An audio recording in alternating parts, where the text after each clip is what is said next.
হ্যাঁ রে, শুনলাম নাকি দুর্গা শঙ্কর পণ্ডিতের নতুন গল্প আসছে। এ কথা কি সত্যি? হ্যাঁ, ঠিকই তো শুনেছো। হ্যাঁ, আমার কাছে কিছু কিছু খবর আছে বুঝলি। ওই কে কৃষ্ণানন্দ না কে একখানা আছে না গল্পে। আরে তুমি সব বলে দিচ্ছ কেন এখন থেকে? সবাই জেনে গেলে বলছো কেন? তুই চুপ করো। আচ্ছা ঠিক আছে বাপ রে বাপ, আমি আর কিছু কইব না। যা বলার তুই বল বাপু, আমি মুখ বুঝে রইলাম, শুধু শুনে নেবো কেমন? আচ্ছা তুমি থামো থামো থামো, আমাকে বলতে দাও, আমাকে বলতে দাও। সবার মনের মধ্যে একটা প্রশ্ন ছিল যে নতুন গল্প কবে আসবে, তার থেকেও বড় কথা নতুন তান্ত্রিক দুর্গাশঙ্কর পণ্ডিতের গল্প কবে আসবে। সত্যি বলতে আমি নিজস্ব কিছু কারণে প্রচণ্ড ব্যস্ত হয়ে পড়েছিলাম, সময় করে উঠতে পারছিলাম না, কিন্তু ফাইনালি দুর্গাশঙ্কর পণ্ডিতের গল্প আসছে। সবার মনের মধ্যে যে একটা প্রশ্ন ছিল কবে আসবে পণ্ডিত মশাই, কবে আসবে তান্ত্রিক দুর্গাশঙ্কর পণ্ডিত, তিনি আসছেন। তিনি কবে আসছেন? তিনি আসছেন এই রবিবার, অর্থাৎ 12 তারিখ, 12ই মে। কখন আসছে? আসছে রাত 9টায়। রবিবার 12ই মে রাত 9টায় আসছে তান্ত্রিক দুর্গাশঙ্কর পণ্ডিতের নতুন গল্প সতীর সাপ। তবে এইখানে শ্রোতাদের জন্য একটা চমক আছে। এতদিন শ্রোতারা এক একটা গোটা গোটা গল্পই ম্যাক্সিমাম শুনে এসেছেন, গল্পম্যানের থেকে, আমার থেকে দুর্গাশঙ্কর পণ্ডিতের গল্প গোটা গোটা শুনে এসেছেন। তবে এইবার আমি যেটা করেছি সেটা হচ্ছে দুর্গাশঙ্কর পণ্ডিতের গল্প আপনারা শুনবেন অডিও সিরিজ হিসেবে। মানে একটা গল্পের এপিসোড ওয়াইজ আপনাদের সামনে আসবে, সেটা আপনারা শুনবেন। এবং সেই গল্পটা অনেকটা বড় গল্প আর কি হবে, এরকম হয়তো আপনাদের মনে হবে, শুনতে শুনতেই মনে হবে দুর্গাশঙ্করের একটা নির্দিষ্ট সময়ের দেখানো হচ্ছে। সময়টা মানে এমন তো অনেক সময় হয়ে যায় যে দুর্গাশঙ্কর পণ্ডিত যে কেবলমাত্র একই জায়গাতে চিরকাল রয়েছেন বা এই জায়গা থেকে এই জায়গায় যাচ্ছেন, ওইটা আমরা শুনি।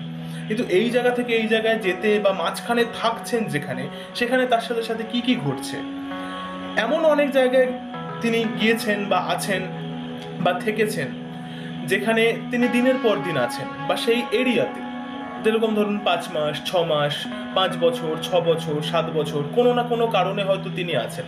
কিন্তু এরমভাবে তো কখনো আমরা দুর্গাশঙ্কর পণ্ডিতকে পাইনি যে এরকম একটা জায়গাতে অনেকটা সময় ধরে আছেন, বা তার জীবনের নির্দিষ্ট একটা টাইম সেটা তুলে ধরার জন্য দুর্গাশঙ্কর পণ্ডিতের সতীর সাপ অডিও সিরিজ হিসেবে আপনাদের সামনে আসছে।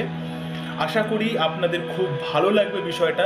আর এখানে প্রচুর কিছু আছে, এখানে প্রচুর ঘটনা আছে, প্রচুর ঘটনা একত্রিত হয়ে একটা জিনিস ক্রিয়েট করছে। তো এই সমস্ত জিনিসপত্র একটা গোটা গল্পে, যেমন ধরুন একটা 1 ঘন্টা বা 1.5 ঘন্টার গল্পে তো কমপ্লিট করা সম্ভব নয়। তখন যদিও সম্ভব হয়ে থাকে, তখন শ্রোতাদের মনে হবে যে কোথাও যেন একটু খাপছা রয়ে গেল, একটু খাপছাড়া রয়ে গেল বিষয়টা। তো সেইটা যাতে না হয়, আমি একটা বিরাট প্ল্যান করেছি, একটা বড় প্ল্যান করেছি যে অডিও সিরিজ হিসেবে মানুষের কাছে আসবে, মানুষ শুনবে, শ্রোতারা শুনবে যে দুর্গাশঙ্কর পণ্ডিতের একটা নির্দিষ্ট থেকে নির্দিষ্ট সময়ের মধ্যে কি কি ঘটেছে। হয়তো সেটা 5 বছর, 10 বছর, এরম একটা টাইম পিরিয়ড পুরো আমি তুলে ধরবো এই অডিও সিরিজের মাধ্যমে। তো দুর্গাশঙ্কর পণ্ডিতের নতুন গল্প সতীর সাপ আসছে এই রবিবার 12ই মে রাত্রি 9টায়, যেটা অ্যাকচুয়ালি একটা অডিও ওয়েব সিরিজ বলতে পারেন বা অডিও সিরিজ বলতে পারেন।